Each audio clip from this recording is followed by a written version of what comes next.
Okay. Why don't we begin by just introducing yourselves? And David, we'll start with you. Sure. I'm David Gortner. I'm Associate Dean for Church and Community Engagement here at Virginia Theological Seminary. I came here 9 years ago as Director of the Doctor of Ministry program and Professor of Evangelism and Congregational Leadership. I'm Kathy Grieb. I teach New Testament and Greek and theology, things related to that, and I also have a passion for Paul. So I'm glad to hear that connection underlined. I worship in an inner city church that has been an important part of my own formation, and part of the gift of being here is that we get to go around and speak in lots of different kinds of congregations. So that's I'm constantly being surprised at the many things God is doing around us and in various places. And some of the gifts are just seeing it. I'm Jason Fout. I teach at Bexley Seabury Theological Seminary, Seminary Federation in Chicago. I like to say that I'm professor of theology and other things. So I tend to teach fairly widely. I'm a theologian by training, but increasingly am teaching in the area of missiology, urban studies, and increasingly around things like church planting and the mission of the church and these sorts of things. So I'm really pleased to be here, to be involved, to support you all in your work, and to be an ally and advocate for what's going on here. I'm so glad you all are here. So I'd just be interested to get some of your initial thoughts after hearing our presenters thus far. What are some things that are standing out to you so far about the conversation we're having this year at Missional Voices? David, would you start? Sure, I'll be glad to start. Yeah, go ahead and direct us. Well, one of the things, picking up on what Andy was saying, there's an author that many have drawn on, Ivan Illich, who is kind of the granddaddy of asset-based community development work, who was quite critical of what he saw as institutionalization in America writ large. And one of the books he wrote was The Disabling Professions. And he was citing law, medicine, education, interestingly enough, because of the way that they position the professional to come in with a lab coat and a clipboard and diagnose the recipient for what is needed, rather than saying, well, actually, there are strengths here on the ground where I'm seeing that I need to discover and come alongside with. So there have been turns in Christian community development, like with John Perkins's work, the Christian Community Development Association, where he says that the first move of the Christian community developer and the one who wants to join in a work of mission in a community is to relocate. That the Christian community needs to relocate itself, move in to the location, become part of the location, rather than try to impose and do good work out there, become part of the community. That's the first principle. It's often the most challenging for an existing church to consider because of the institutional turn that the church has taken. The sad thing is, we're, as human animals, pretty wired to move toward structures. And I mean, that's both good and sad. Good because structures actually help us reproduce something that worked in the past, but that turn toward institutionalization is pretty immediate in the accounts in the Gospels of the disciples' mindsets and in the accounts we hear in the book of Acts. The move toward institutionalization of the church is part of the message in that book of Acts of, perhaps better named, the Acts of the Holy Spirit despite the apostles, right? That the Holy Spirit's movement is constantly pushing against and pressing against the inherent move toward reification, toward calcification, toward structure that imposes meaning and limitation and prevents some expansion. So that's just a couple thoughts that I wanted to pick up on. Yeah, and I want to come back to that, but I just want to open it up to either of you if you have some other initial observations. Yeah, I was interested in the amount of energy in both of the presentations. Energy is so often a gift of the Spirit, and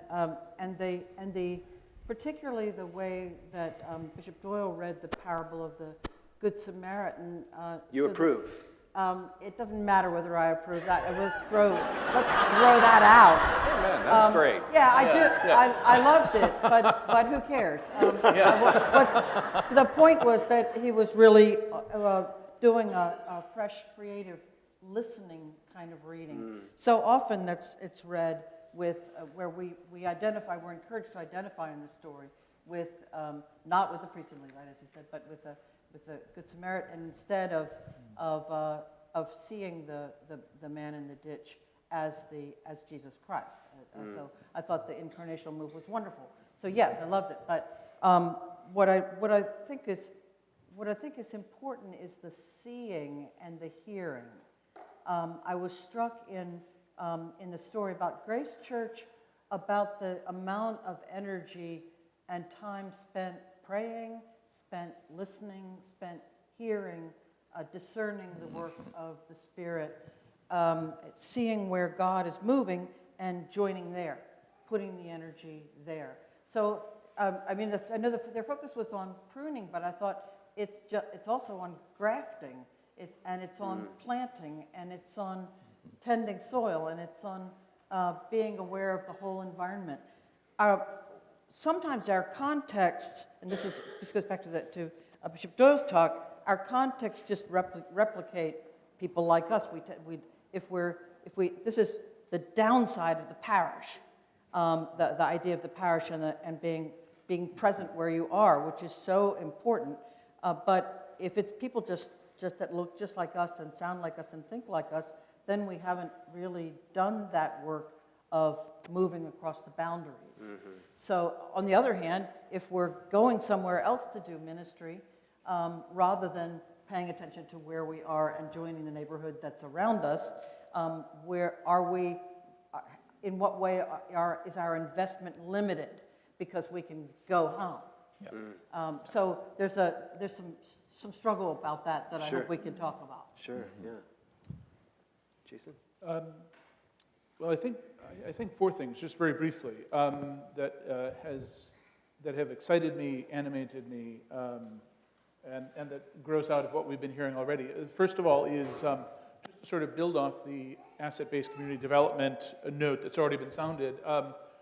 I'm just reminded of what Sam Wells wrote several years back now, but that our task is to trust that God has given us all that we need to worship God, to dine with God, and to follow God. And so then we don't have everything. We don't have endless resources. There's a finitude of resources, but that's okay. That's a part of being creatures.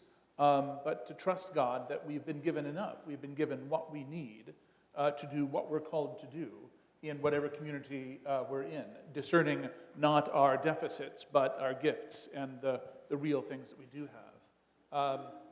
And I have a sense that that's really undergirding a great deal of what we've been hearing already this morning. That is, we're not leading with problems, but we're leading, as it were, with a person, Jesus, and what God in Jesus Christ is calling us to do.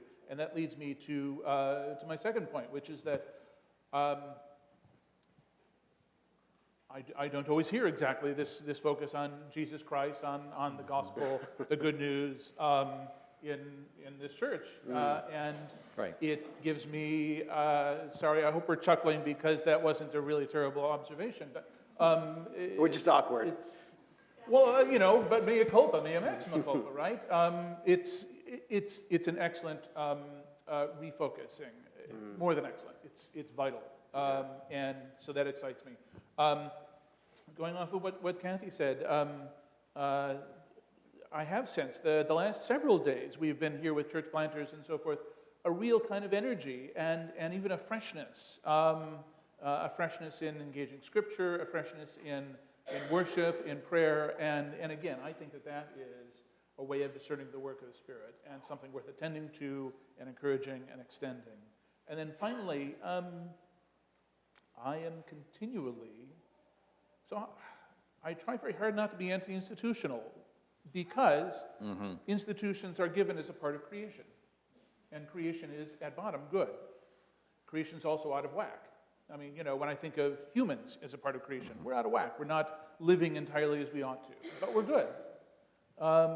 And so I get a little nervous then when we can look at one institution or another and say, this is the problem, in some obvious and straightforward way, as if we can do something from at least the reality and necessity of some form of institution. Now, institutions are infinitely malleable. I mean, anyone who studies history sees just how they've been changed, and sometimes to the good. They can also certainly be self-protective, self-perpetuating, self-interested, and that kind of self-fascination is, in many ways, the real depth of sin that we wrestle with in creation, that self-fascination. And so institutions always need to be reformed, always need to be, as Bishop Doyle, I think, very, very aptly put it earlier, that it needs to be about Jesus and the gospel. That's what the institution is serving. It's not serving itself. It's not even serving necessarily the people within the church. But if we think of institutions in a very broad and obviously abstract sense as means of the transmission of wisdom from generation to generation, whether, again, that's law or medicine or what have you, then it's simply a part of creation. How then do we reform the institution today so that it does serve Jesus Christ and the gospel? I think that's a really essential question and not one that's always topmost in our minds. Yeah. William Temple said the church is the only institution that exists for the benefit of people who are not its members. Right. That's a good one. And it's a sobering quote because we don't, the more we look like a corporation, the more we look like a business, the less we're going to be thinking about our mission. Yeah. And yet we need to survive. So there's all these tensions. So let's, if I Go can, ahead. just there's a principle from the community organizing world that the core principle of organizing is constant commitment to disorganizing and reorganizing. And that's in many ways a synonym to the idea of pruning and then grafting, right? That disorganizing and reorganizing involves reshaping the very organization that you're a part of as kind of a constant stream so that things don't get reified, stuck.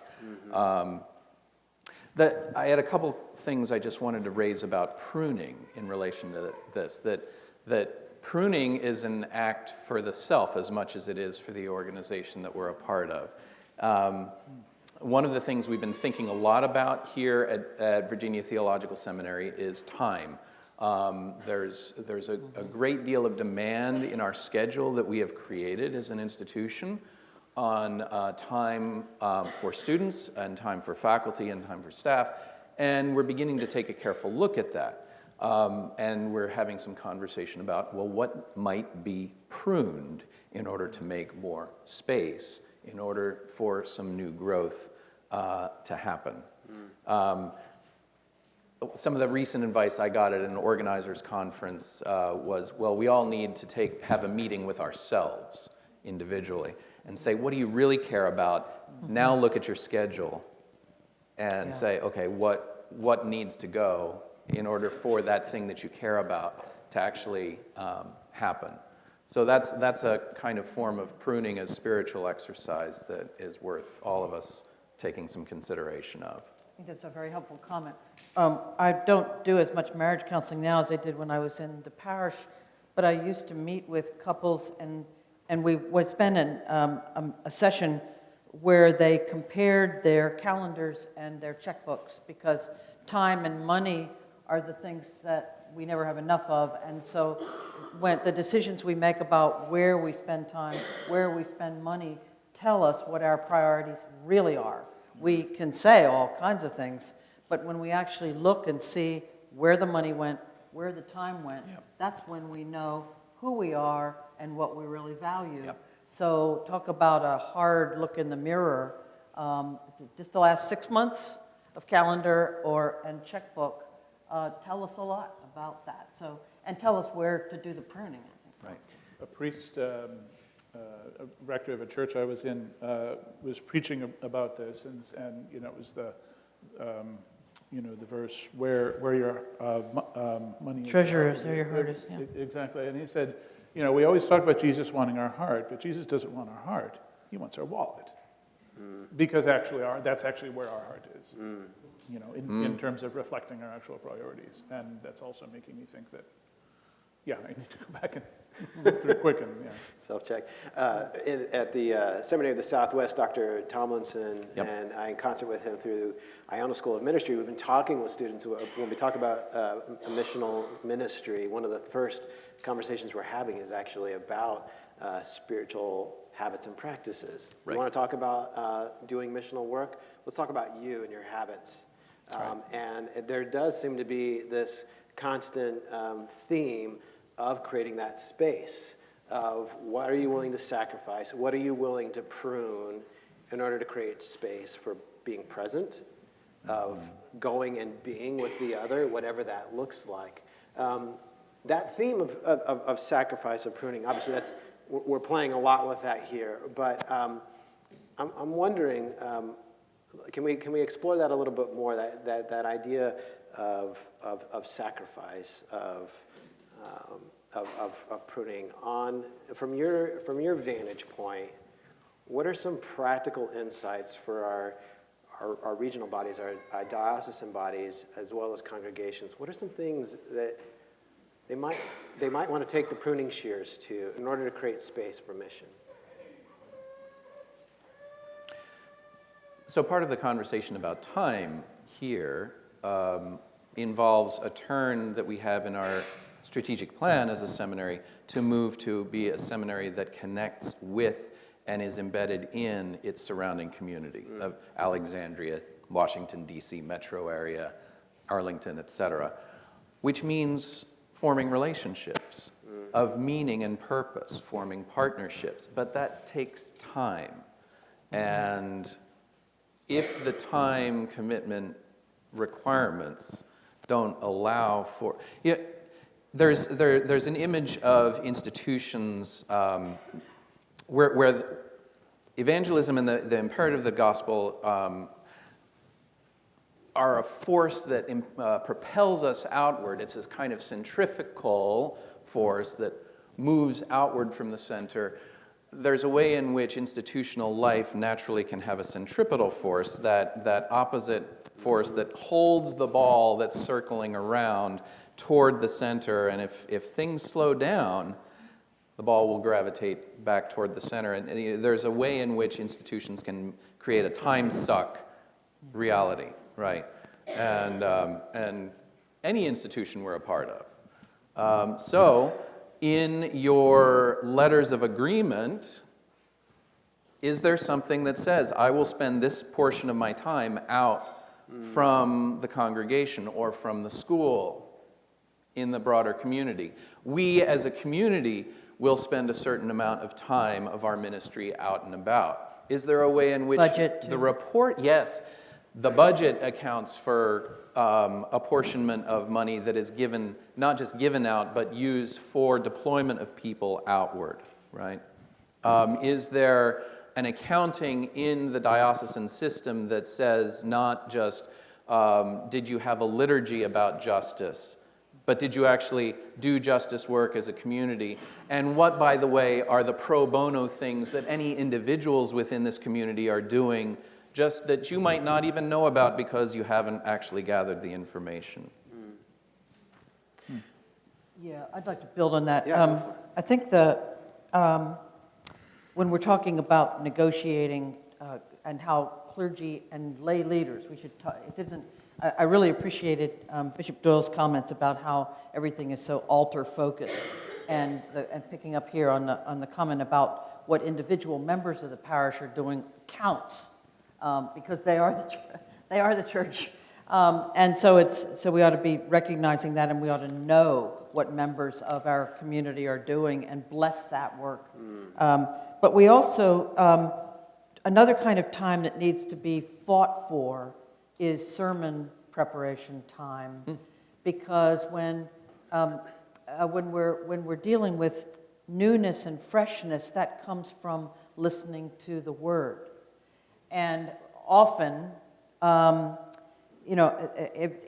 we have the computer dating service about the parishes and clergy deployment, the first thing on the clergy list is good preacher. So it takes preaching seriously. And the first thing on the parishes list is values good preaching, wants a solid, energizing preaching.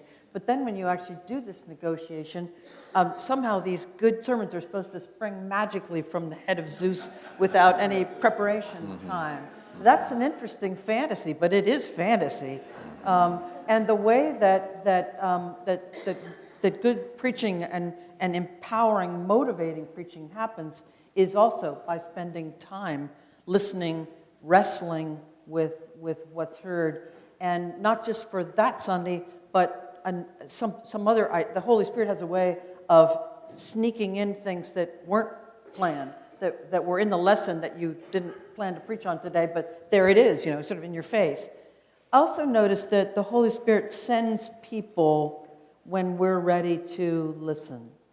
So I hope the clergy will build into their time, and the dioceses and parishes will begin to think about open spaces in schedules, because the unexpected request is going to be the new, fresh thing that we hadn't anticipated. I get worried when we're doing the same thing we did last year and the year before and the year before, and don't have time for the new thing. That's a problem for somebody like me, because then I'm always overbooked, because the new thing that happens that I didn't budget time for is the place where I sense the Spirit working, either calling me to explore something, or a conversation that really needs to happen in this community. And so I end up, responding to that. But I think that's where the energy is. I think that's where the growth. That's when you know what needs to be pruned and what needs to be grafted, is by hearing what God is already doing and working. But we can shut it out. We can effectively not have time for whatever God is doing. I'm, again, talking to myself first. That goes back to that prioritization, habits. But I have to make a comment. I love that you just basically equated the transition office to Tinder. That's fantastic. Right? That's good. Some of you didn't catch that. That's all right. You can watch the video and get it. But on this thing of time, I think I'm coming more and more to be. This is not quite my Johnny one-note thing, but it is really, truly a frontline thing for all of us. Peter Drucker caught it in the business world years ago and said, the effective leader does not begin with her or his vision, but with her or his time. And an analysis of that time. And in a way, there's an arrogance of fantasy that can come with chasing every possible venture. And in some ways, I would say it's tied to an erroneous theology of abundance. That there's just always more denial of finitude. Yeah. We've talked about this. And the finitude is good. I mean, it's a part of creation. We are limited. We're limited, and that's not somehow a mistake. In that sense, death is not failure. It's simply, the end of. It's the finitude that we all know. So you have to make your choices. And the difficult thing is that we're not usually choosing between something that's really amazingly good and hot flaming death. We're usually choosing between two things that both look pretty good. Right. So how do we do that? Yeah, but it prevents us from going deeper, of developing those deep relationships that you were talking about. Right. Jason, you talked about the lack of, or alluded to the lack of talk about Jesus in the gospel. at writ large of the Episcopal Church. I hope I'm not putting words in your mouth. But just something along those lines. Something along those lines. Terrific. So let's talk a little bit about the theological education in regards to that. What kind of theological conversation do we need to be having in our institutions if our leaders are not coming out with that on the tips of their tongue? May I? That's why you're So up here. there's a course that we offer here that I teach every 2 years because of just limitation in my teaching cycle. I'd love to do it every year. Evangelism, New Faith Communities, and Public Witness. And it's an immersion in evangelistic practice, church planting, and community organizing. Part of the assignment is you have to go out and have 5 conversations over the course of the semester with people you don't know in contexts that are a little unfamiliar. They can, not too unfamiliar necessarily, but a little. And then write up some of those conversations and bring them back to class. We discuss them together. It's amazing the anxiety that just that course description creates among students. And B, it's an elective. All of us think all of our courses should be, required. But this is something I do think is pretty critical for people to learn, is to get over their own anxiety, confront it, and move through it to meet the other person and to hear their story, listen for the movement of the Holy Spirit in someone else's story, and begin to learn the skill of naming it. Until we practice these things, we will continue to be anxious about them. And so that embodiment work needs to happen. I'd like to make a distinction between practices and techniques. I think we sometimes, and this is part of what we borrow from the business world, think that what's missing is to go to some weekend workshop or something and learn how to do X. Yeah. But practices have to do with long-term, disciplined behavior, and that's the kind of thing that's the grounding out of which we preach from our hearts, because we've lived it and we've prayed it. And it's different. So one is something that you can, a new thing that you can bring in, and we're part of a culture that values the latest, newest thing, and they're sold to us. This is the thing that's going to revive or revitalize, or and you buy it. It's a gimmick. It's the new thing that is going to do magic for you. And sometimes what we really need to do is rediscover some of the old things, go back into the riches of our tradition and find the things that are not so dramatic, they're not sexy, they're not gimmicks, they just work. They're old and tried and true, but they haven't been tried lately. Yeah. Like conversation. Like conversation, like prayer. And the things, the techniques that we buy are also typically just things that can be sort of pasted on and don't require actual transformation of us as individuals or us as a body. And so there's something sort of deeply inauthentic about them too.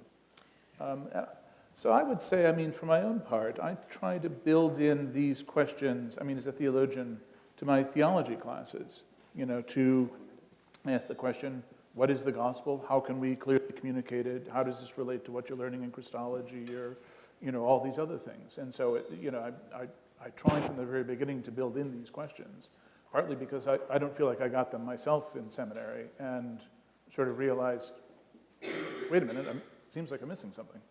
And I think more broadly, especially as we're thinking about sort of church planting or fresh expressions of church or the new life that's percolating up in all sorts of different forms of the church. I think it's really important that a part of theological education be an immersion in some context, to have those conversations, to listen to the people who are there, but then also coming into contact with a wide variety of people who are out there sort of at street level doing it. in order to learn best practices, not sort of the one thing or even the 5 things that will work in any context, but what's working here so that we can then have our own imaginations for mission formed to come back to whatever context we're called to, whether it's surprising or not quite so surprising.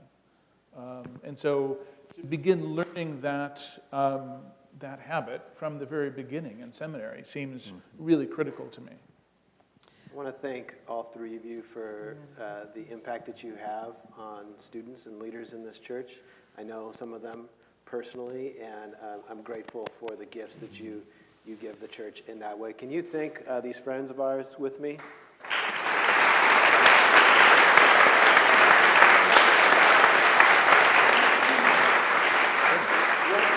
What we would like to do now is to bring back Kirsten and Tim up here and open some conversations to the floor. So if you have questions, don't stay up here, Thela. You don't get off the hook yet. Bummer. Yeah, goodness. Okay. Class is not dismissed, yes. So we have a mic. We have 2 mics, 3 mics, 4 mics. We have all kinds of mics. So if you have a question, please raise your hand. Keep it short so that we have time for as many of you as possible. But approach one of the mics near you or raise your hand, and we'd love to have these folks engage with you. Up here. Business. My background before priesthood was business ownership, and I absolutely adore everything that you've done and said.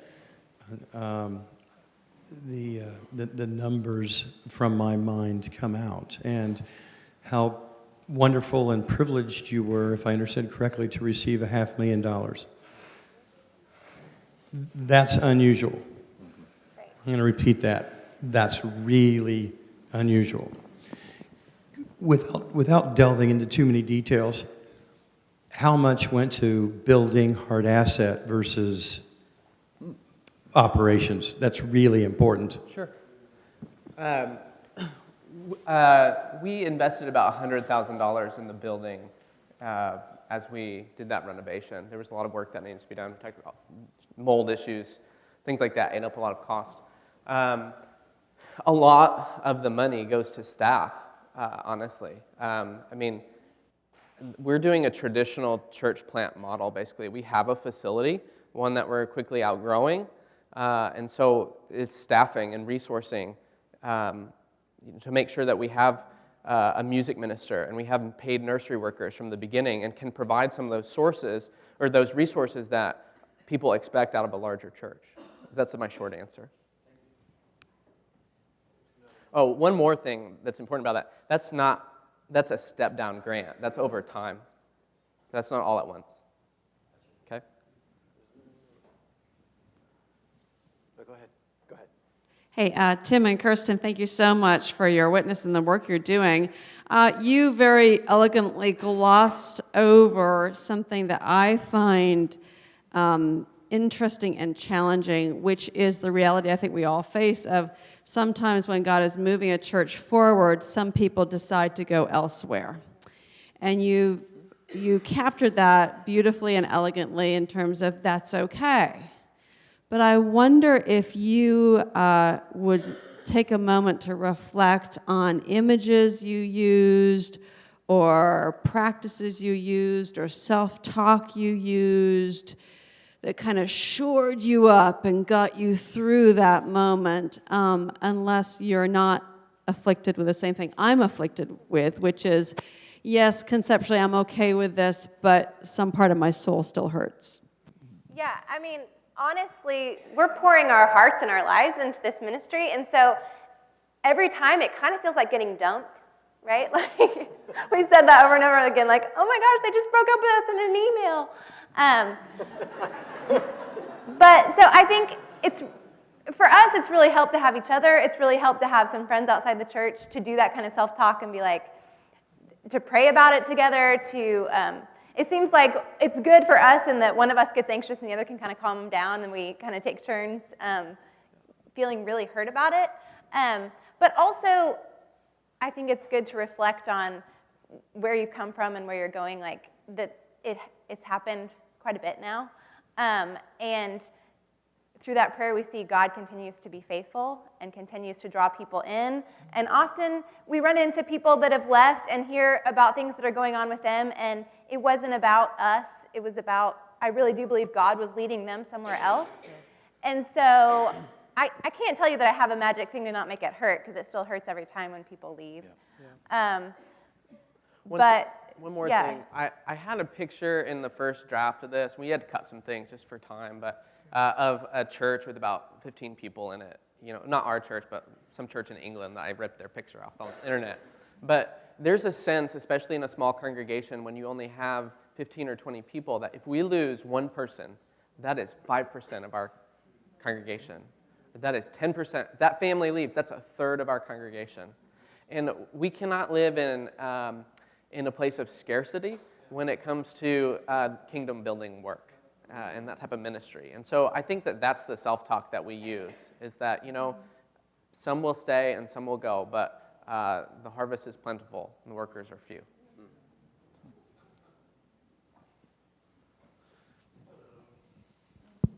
Hello.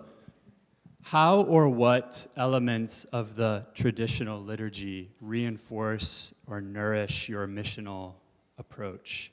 And what new elements, and the more specific you can be, the better, reinforce, nourish, and bring the religious imagination to people on Sundays, to you included, around this missional theology? Yeah, I mean, we, a lot, if you come to our liturgy, a lot looks like, you will find plenty of stuff. I mean, it's a right to service. We don't change that much. We write our own prayers of the people. Our music minister writes our psalm. All of our liturgical music that we sing, our music minister has composed. So there's a lot that's kind of fresh and authentic to who we are. But all the traditional elements are there. At the very beginning, you know, we're making decisions. Do we wear vestments? Do we not wear vestments? We tried it both ways in our preview services. And some people that grew up in evangelical churches are like, no, you need to wear your vestments. We expect that you'll be wearing them. They've Googled us. Like, they know what the Episcopal Church, when new people come to us, especially people under 40, they have thoroughly, especially if they're skeptical of church at all, if they've been de-churched or hurt or whatever, they have thoroughly researched the Episcopal Church before they step in our door. So they know what to expect. And I think a lot of that is context. Like, it's not like that. For us, part of our mission was reaching post-evangelicals and people that had grown up in different traditions and making liturgy accessible to them. And we also had to work with our space. So we moved into this space. There was no organ, and they cost a lot of money. And so we worked with what we had. We had a keyboard. Now we've been given a grand piano. And ask and you shall receive. I put the word out there. We're looking for a baby grand. We got a Steinway, Monolo, 1917. I mean, ask and you shall receive. Don't be afraid. Yeah. And you know, and we have screens because it was just things for us. It's not like this is the new missional thing or this is what needs to be done. This is what worked for us. It works for our space. Right. And we had a lot of those conversations in the beginning with the people that were there, like about what we should do and all of those things. And so it really rose up out of the community and has been a good thing. Okay, thanks for this. Thank you very much for this opportunity. I come from a business background, and this thought earlier on, we talked about disabling professions was a theme that we were looking at. Your comment just now about building on what you have instead of, you know, wishing for the things we don't have. So my question to you is, you know, I've seen businesses make mistakes where the theme or the thread is to try to be good at all things, right? Find out your weaknesses and focus your energies and your assets and your aspirations on those things you're bad at or, you know, or missing, as opposed to saying, you know, what is it that we're really good at that stirs the soul? You know, things that we love to do anyway, don't have to be told to. We need to be good at them, and there has to be a genuine need for that. And so your thoughts around, you know, kind of flipping this thing on its head and saying, trying to be all things to all people, trying to meet every conceivable mission, in our community or in our mission field. What is it that it's unique to us, that, us meaning the local congregation or the diocese or whatever, what's unique to us, what's the mission field calling for, as opposed to trying to be the average of everything? Somebody who did this really well was Gordon and Mary Cosby, the founders of the Church of the Savior in D.C. There were several ways that they went about figuring out where to put their energy, again, where to put time, energy, people, resources. They had a discernment call process, and if you don't know about the church, they've set up all kinds of individual ministries, all of which are flourishing. They've just basically revitalized an entire area of Washington, D.C. Because of the way that they were focused like this, just in the way you're talking about. Before they would start a new project, a home for people, for the homeless, or a place for people with addictions to recover, or whatever it was, there would have to be 3 or 4 people who would say, this will be my priority, my main priority for the next 2 years. A commitment of time and energy and focus. And if they didn't have the 3 or 4 people, then they discerned that it wasn't time to do that right now. Not bad idea, just it's not a genuine call at this time. Right. And and what happened was that the places where there was energy and a call, and the people flourished, one after another. And they found that they had resources. And the other thing is people gave them things, because when you're doing something exciting, it's actually the best mission strategy there is to be doing something so countercultural and so exciting that people come find you rather than, so it's a remarkable way to do church. We're going to take one more question, but I'd love to add to that too, is that we do a really great job at focusing on one wheelhouse, one thing that we do actually very well.